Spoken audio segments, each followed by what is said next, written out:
അവഗണനയുടെ ശക്തി, ഒരു നിശബ്ദ ആയുധം. ഒരു വ്യക്തി നിങ്ങളെ പ്രകോപിപ്പിക്കാനും പ്രതികരിപ്പിക്കാനും വേണ്ടി തന്റെ സർവ്വശക്തിയുമെടുത്ത് ശ്രമിക്കുന്നു എന്ന് സങ്കൽപ്പിക്കുക. എന്നിട്ടും നിങ്ങൾ നിശബ്ദനായി ഇരിക്കുന്നു, അവന്റെ അസ്തിത്വം പോലും ഇല്ലാത്തതുപോലെ. ഇതാണ് ഏറ്റവും വലിയ ആയുധം, അവഗണനയുടെ ശക്തി, ദ പവർ ഓഫ് ഇഗ്നോറിംഗ്. എന്നാൽ ശ്രദ്ധിക്കുക, ഈ ശക്തി അപകടകരമാണ്. കാരണം അവഗണന എന്നത് ഒരു ചെറിയ കാര്യമല്ല, ഇതൊരു സൈക്കോളജിക്കൽ ഗെയിമാണ്. നിങ്ങൾ ഒരാളെ അവഗണിക്കുമ്പോൾ അവന്റെ ഉള്ളിലെ ഏറ്റവും വലിയ രാക്ഷസനെ, അരക്ഷിതാവസ്ഥയെ നിങ്ങൾ ഉണർത്തുകയാണ്. അവന്റെ മനസ്സിൽ ഒരു ശബ്ദം മുഴങ്ങാൻ തുടങ്ങും: എനിക്ക് പ്രാധാന്യമില്ലേ? എന്നെ എന്തിനാണ് അവഗണിക്കുന്നത്? എനിക്ക് ഒരു വിലയുമില്ലേ? ഇവിടെ നിന്നാണ് ഒരു നിശബ്ദ യുദ്ധം ആരംഭിക്കുന്നത്. വാക്കുകൾ കൊണ്ടല്ല, പ്രവൃത്തികൾ കൊണ്ടാണ് ഈ യുദ്ധം പോരാടുന്നത്. പക്ഷേ ചോദ്യം ഇതാണ്: എപ്പോഴും അവഗണിക്കുന്നത് ശരിയാണോ? ഈ വീഡിയോയിൽ ഞാൻ നിങ്ങൾക്ക് അവഗണനയുടെ യഥാർത്ഥ മാനസിക ശക്തിയും കൂടുതൽ ആളുകൾ സംസാരിക്കാത്ത അതിന്റെ അപകടകരമായ വശവും കാണിച്ചു തരാൻ പോവുകയാണ്. ഇത് നിങ്ങൾ മനസ്സിലാക്കിയാൽ നിങ്ങളുടെ ശത്രുക്കളെയും മോശം സ്വഭാവമുള്ള ആളുകളെയും നിങ്ങളുടെ വഴിയിൽ നിന്ന് മാറ്റാൻ നിങ്ങൾക്ക് കഴിയും. നിങ്ങളുടെ അടുത്ത ബന്ധങ്ങളെപ്പോലും നിങ്ങളൊരു പുതിയ കാഴ്ചപ്പാടോടെ കാണും. പിന്നെ ഞാൻ നിങ്ങൾക്ക് മുന്നോട്ട് പറഞ്ഞുതരാൻ പോകുന്നത് നിങ്ങളെ ഞെട്ടിച്ചേക്കാം. ഈ വീഡിയോ അവസാനം വരെ കാണുക. അവഗണിക്കുമ്പോൾ വേദനിക്കുന്നത് എന്തുകൊണ്ട്? Why does ignoring hurt? ഒരു ചോദ്യം ഉയർന്നുവരുന്നു. ഒരു വ്യക്തിയെ അവഗണിക്കുമ്പോൾ അവർക്ക് ഇത്രയധികം വേദനിക്കുന്നത് എന്തുകൊണ്ടാണ്? കാരണം ലളിതമാണ്. നമ്മൾ മനുഷ്യർ ശ്രദ്ധിക്കപ്പെടാനുള്ള ഒരു മാനസിക ആവശ്യകതയുമായാണ് നീഡ് ഫോർ അറ്റൻഷൻ ജനിക്കുന്നത്. ഒന്ന് ആലോചിച്ചു നോക്കൂ. ഒരു കൊച്ചുകുട്ടി കരയുമ്പോൾ അമ്മ അവനെ നോക്കുമ്പോൾ മാത്രമേ അവന് സമാധാനം ലഭിക്കൂ. ശ്രദ്ധ ലഭിക്കുക എന്നതിനർത്ഥം ഞാൻ നിലനിൽക്കുന്നു, എനിക്ക് പ്രാധാന്യമുണ്ട്. ശാസ്ത്രം പറയുന്നത് ഒരു വ്യക്തി അവഗണിക്കപ്പെടുമ്പോൾ അവരുടെ തലച്ചോറിൽ ശാരീരികമായി മുറിവേൽക്കുമ്പോൾ സജീവമാകുന്ന അതേ വേദന കേന്ദ്രങ്ങളാണ് പെയിൻ സെന്റേഴ്സ് സജീവമാകുന്നത് എന്നാണ്. അതായത് അവഗണന സമം ഒരു വൈകാരികമായ അടി, അത് ഹൃദയത്തേക്കാൾ കൂടുതൽ തലച്ചോറിനെയാണ് തകർക്കുന്നത്. ഏറ്റവും പ്രധാനമായി അവഗണന ഒരു വ്യക്തിയുടെ ഉള്ളിൽ ഒരു ചക്രം ആരംഭിക്കുന്നു. 1. അവ്യക്തത, കൺഫ്യൂഷൻ. എന്നെ എന്തിനാണ് അവഗണിക്കുന്നത്? 2. അമിത ചിന്ത, ഓവർ തിങ്കിങ്. ഞാൻ എന്തെങ്കിലും തെറ്റ് ചെയ്തോ? 3.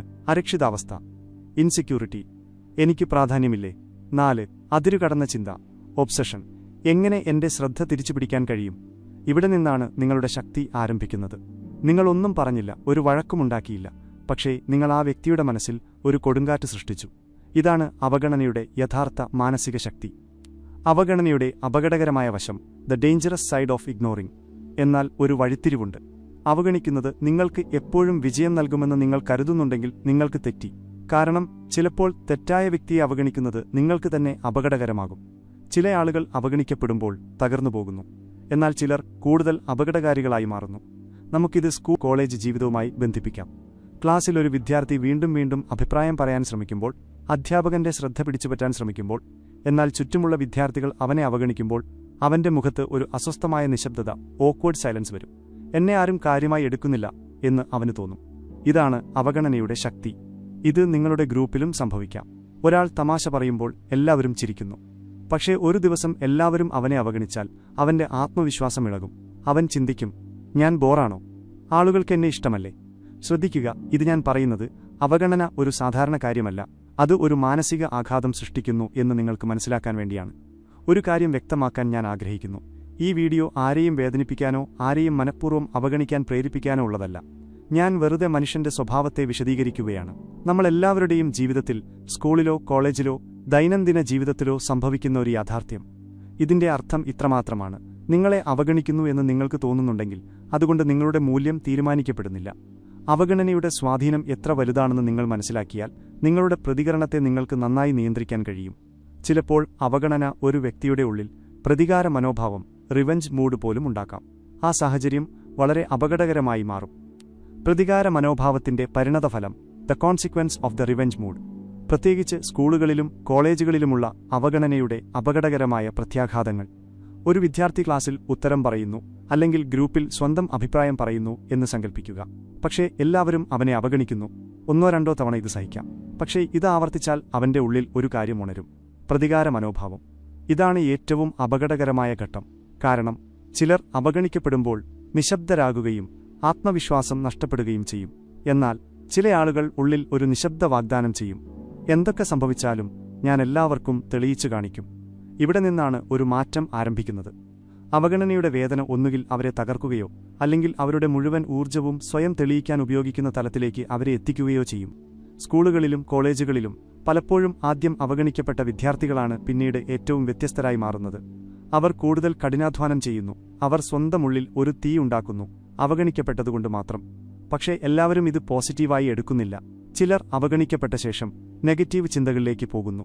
അമിത ചിന്ത, സമ്മർദ്ദം, അല്ലെങ്കിൽ ചിലപ്പോൾ വിഷാദം, ഡിപ്രഷൻ എന്നിവയിലേക്ക്. ഇതാണ് അവഗണനയുടെ ഇരുണ്ട വശം. അതായത്, അവഗണിക്കുക എന്ന ചെറിയ കാര്യം ഒരാളുടെ ജീവിതമുണ്ടാക്കുകയും നശിപ്പിക്കുകയും ചെയ്യാം. അതുകൊണ്ടാണ് ഞാൻ വീണ്ടും പറയുന്നത്, അവഗണന ഒരു നിശബ്ദ ആയുധമാണ്. ഇത് മനസ്സിലാക്കേണ്ടത് അത്യാവശ്യമാണ്, അല്ലെങ്കിൽ ഇത് നിങ്ങൾക്കോ നിങ്ങളുടെ കൂട്ടുകാർക്കോ അപകടകരമായേക്കാം. എപ്പോൾ അവഗണിക്കണം, എപ്പോൾ അവഗണിക്കരുത്?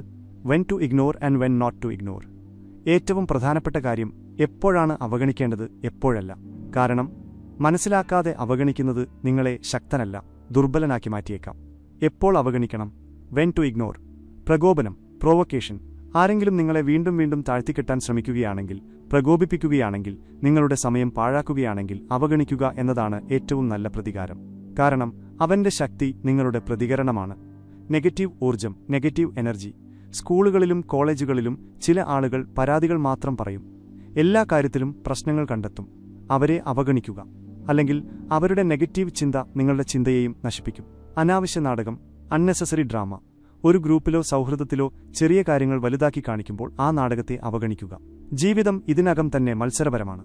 അനാവശ്യമായ വഴക്കുകളിൽ ഊർജം പാഴാക്കുന്നത് മണ്ടത്തരമാണ്. എപ്പോൾ അവഗണിക്കരുത്? When not to ignore. യഥാർത്ഥ പ്രശ്നങ്ങൾ, ജെന്യുവിൻ പ്രോബ്ലംസ്. നിങ്ങൾക്ക് പഠനം, ആരോഗ്യം, അല്ലെങ്കിൽ കുടുംബവുമായുള്ള ബന്ധങ്ങൾ എന്നിവയിൽ യഥാർത്ഥത്തിൽ എന്തെങ്കിലും ബുദ്ധിമുട്ടുണ്ടെങ്കിൽ അവഗണിച്ചതുകൊണ്ട് അത് പരിഹരിക്കപ്പെടില്ല. പ്രവർത്തിക്കുക അത്യാവശ്യമാണ്. ക്രിയാത്മക വിമർശനം, കൺസ്ട്രക്റ്റീവ് ക്രിറ്റിസിസം. ആരെങ്കിലും നിങ്ങൾക്ക് ക്രിയാത്മകമായ വിമർശനം നൽകുകയാണെങ്കിൽ അത് അവഗണിക്കരുത്. അത് നിങ്ങളുടെ വളർച്ചയ്ക്കുള്ളതാണ്. സുഹൃത്തുക്കളുടെ ദുഃഖം, ഫ്രണ്ട്സ് പെയിൻ. ചിലപ്പോൾ സുഹൃത്തുക്കൾ അവരുടെ വേദന പങ്കുവയ്ക്കും. അവരെ അവഗണിക്കുന്നത് ഏറ്റവും വലിയ തെറ്റാണ്. കാരണം അവരെ അവഗണിക്കുന്നത് അവരെ കൂടുതൽ തകർക്കും. അവഗണന ഒരു വാൾ പോലെയാണ്. ശരിയായ സ്ഥലത്ത് ഉപയോഗിച്ചാൽ അത് നിങ്ങളെ സംരക്ഷിക്കും. തെറ്റായ സ്ഥലത്ത് ഉപയോഗിച്ചാൽ നിങ്ങൾക്ക് തന്നെ മുറിവേൽപ്പിക്കും. ഏറ്റവും വലിയ കാര്യം, അവഗണന ഒരു തിരഞ്ഞെടുപ്പാണ്, ദൗർബല്യമല്ല. എല്ലാ സാഹചര്യങ്ങളിലും പോരാടേണ്ട ആവശ്യമില്ലെന്ന് നിങ്ങൾ മനസ്സിലാക്കണം. ചിലപ്പോൾ നിശബ്ദമായിരിക്കുന്നത് ഏറ്റവും വലിയ ശക്തിയാണ്. അവഗണനയെ ശരിയായ രീതിയിൽ ഉപയോഗിക്കാനുള്ള 5 വഴികൾ. 5 steps to apply ignoring correctly. അവഗണനയുടെ ശക്തി എത്ര അപകടകരവും സ്വാധീനമുള്ളതുമാണെന്ന് നിങ്ങൾ കേട്ടല്ലോ. എന്നാൽ ഇപ്പോൾ ഞാൻ നിങ്ങൾക്ക് ഒരു വഴി പറഞ്ഞുതരാൻ പോകുകയാണ്. അതുപയോഗിച്ച് അവഗണനയെ നിങ്ങളുടെ ജീവിതത്തിൽ ശരിയായ രീതിയിൽ പ്രയോഗിക്കാൻ നിങ്ങൾക്ക് കഴിയും. ഘട്ടം 1. തിരിച്ചറിയുക, ഐഡന്റിഫൈ. ആദ്യം മനസ്സിലാക്കുക, നിങ്ങൾ എല്ലാവരെയും അവഗണിക്കരുത്.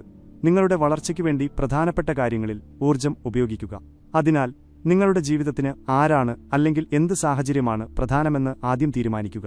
ഏതാണ് വെറും ശ്രദ്ധ മാറ്റുന്നതെന്ന് ഡിസ്ട്രാക്ഷൻ തിരിച്ചറിയുക. ഘട്ടം 2. വികാരമില്ലാതാകുക, ഇമോഷണലൈസ്. അവഗണിക്കുക എന്നാൽ വെറുതെ പ്രതികരിക്കാതിരിക്കുക എന്നല്ല, മറിച്ച് ഉള്ളിൽ നിന്ന് വികാരമില്ലാതാകുക എന്നാണ്. അതായത്, ക്ലാസ്സിൽ ആരെങ്കിലും നിങ്ങളെ കളിയാക്കുകയാണെങ്കിൽ നിങ്ങൾ വെറുതെ ചിരിച്ചുകൊണ്ട് മാറി നിൽക്കുക. അപ്പോൾ അവന്റെ കളി അവിടെ അവസാനിക്കും. കാരണം നിങ്ങളുടെ ഉള്ളിൽ നിന്ന് പ്രതികരണമില്ലാതാകുമ്പോൾ മാത്രമേ അവഗണന ശക്തമാവുകയുള്ളൂ. ഘട്ടം 3. ശ്രദ്ധ കേന്ദ്രീകരിക്കുക, ഫോക്കസ്. നിങ്ങൾ ഉപയോഗമില്ലാത്ത കാര്യങ്ങളിൽ നിന്ന് ശ്രദ്ധ മാറ്റുന്നതിനനുസരിച്ച് നിങ്ങളുടെ ഊർജം നിങ്ങളുടെ പഠനം, കഴിവുകൾ, സ്വയം വളർച്ച എന്നിവയിൽ ഉപയോഗിക്കപ്പെടും. സ്കൂളിലെയും കോളേജിലെയും ശ്രദ്ധ മാറ്റുന്ന കാര്യങ്ങളെ അവഗണിച്ച് നിങ്ങളുടെ ലക്ഷ്യങ്ങളിൽ ശ്രദ്ധ കേന്ദ്രീകരിക്കാൻ പഠിച്ചാൽ നിങ്ങൾ ഇതിനകം തന്നെ 90% വിദ്യാർത്ഥികളെക്കാൾ മുന്നിലാണ്. ഘട്ടം 4. സ്ഥിരത പാലിക്കുക, സ്റ്റേ കൺസിസ്റ്റന്റ്. ഏറ്റവും ബുദ്ധിമുട്ടുള്ള ഭാഗം ഇതാണ്. 1-2 ദിവസം എല്ലാവരും അവഗണിക്കും, പക്ഷേ സ്ഥിരത നഷ്ടപ്പെടുത്തും. നിങ്ങളുടെ ശക്തി ശക്തമായി നിലനിർത്തണമെങ്കിൽ നിങ്ങൾ വീണ്ടും വീണ്ടും നിങ്ങളുടെ മനസ്സിനെ ഓർമ്മിപ്പിക്കണം, ഞാൻ എന്റെ ശ്രദ്ധ നിലനിർത്താൻ വേണ്ടിയാണ് അവഗണിക്കുന്നത്. ഘട്ടം 5. സന്തുലിതാവസ്ഥ, ബാലൻസ്. അവഗണന എന്നാൽ വികാരമില്ലാത്തവരായി കോൾഡ് ഹാർട്ടഡ് ഇരിക്കുക എന്നല്ല, സന്തുലിതാവസ്ഥ നിലനിർത്തുക. പ്രധാനപ്പെട്ട ആളുകൾക്ക് മൂല്യം നൽകുക, അനാവശ്യമായ ആളുകളെ അവഗണിക്കുക. ഈ സന്തുലിതാവസ്ഥയാണ് നിങ്ങളെ മാനസികമായി ശക്തനാക്കുന്നത്. അവസാനത്തെ തിരിച്ചറിവ്, ദ ഫൈനൽ റിയലൈസേഷൻ. ഇപ്പോൾ അവസാനമായി അവഗണനയുടെ ശക്തിക്ക് ഒരു പുതിയ തത്വശാസ്ത്രം നൽകുന്ന ഒരു തിരിച്ചറിവ് ഞാൻ പറയാം. ജീവിതത്തിൽ നിങ്ങൾക്ക് എപ്പോഴും 2 കാര്യങ്ങളെ നേരിടേണ്ടിവരും: നിങ്ങളെ താഴേക്ക് വലിക്കാൻ ശ്രമിക്കുന്ന ആളുകൾ, നിങ്ങളുടെ ഊർജം ചോർത്തുന്ന സാഹചര്യങ്ങൾ. നിങ്ങൾക്ക് വേണമെങ്കിൽ ഇതിനോടെല്ലാം പോരാടിക്കൊണ്ടിരിക്കാം, തർക്കിച്ചുകൊണ്ടേയിരിക്കാം, പ്രതികരിച്ചുകൊണ്ടേയിരിക്കാം. എന്നാൽ ഒരു സത്യമുണ്ട്, നിങ്ങൾ എത്രത്തോളം പ്രതികരിക്കുന്നുവോ അത്രത്തോളം നിങ്ങളുടെ ശക്തി നിങ്ങൾ അവർക്ക് നൽകുന്നു. അവഗണിക്കുക എന്നത് അവരെ നിശബ്ദരാക്കാനുള്ള വഴി മാത്രമല്ല. അവഗണിക്കുക എന്നാൽ നിങ്ങളുടെ ശാന്തതയെ സംരക്ഷിക്കുക എന്നാണ്. അവഗണിക്കുക എന്നാൽ നിങ്ങളുടെ ശ്രദ്ധ സംരക്ഷിക്കുക എന്നാണ്. അവഗണിക്കുക എന്നാൽ നിങ്ങളുടെ ജീവിതം മെച്ചപ്പെടുന്ന സ്ഥലത്ത് നിങ്ങളുടെ ഊർജം ഉപയോഗിക്കുക എന്നാണ്. ഓർക്കുക, ലോകത്തിലെ ഏറ്റവും വലിയ മറുപടി എപ്പോഴും വാക്കുകളല്ല. ചിലപ്പോൾ നിശബ്ദതയാണ് ഏറ്റവും വലിയ മറുപടി. കാരണം നിശബ്ദത ആശയക്കുഴപ്പത്തിലാക്കുന്നു, നിശബ്ദത അസ്വസ്ഥമാക്കുന്നു, നിശബ്ദതയാണ് ഏറ്റവും ശക്തൻ. അവസാനമായി ഞാൻ നിങ്ങൾക്ക് ഒരു വരി നൽകുന്നു. നിങ്ങൾ പ്രതികരിക്കുന്നിടത്തോളം കാലം ആളുകൾ നിങ്ങളെ നിയന്ത്രിക്കും. നിങ്ങൾ അവഗണിക്കാൻ പഠിക്കുന്ന ദിവസം നിങ്ങൾ നിങ്ങളുടെ ജീവിതത്തിന്റെ യഥാർത്ഥ യജമാനനായി മാറും. ഈ വീഡിയോ നിങ്ങൾക്ക് എങ്ങനെ അനുഭവപ്പെട്ടു എന്ന് കമന്റിൽ അറിയിക്കുക. അങ്ങനെയുള്ള വീഡിയോകൾക്കായി നിങ്ങൾക്ക് ഈ ചാനൽ സബ്സ്ക്രൈബ് ചെയ്യാം.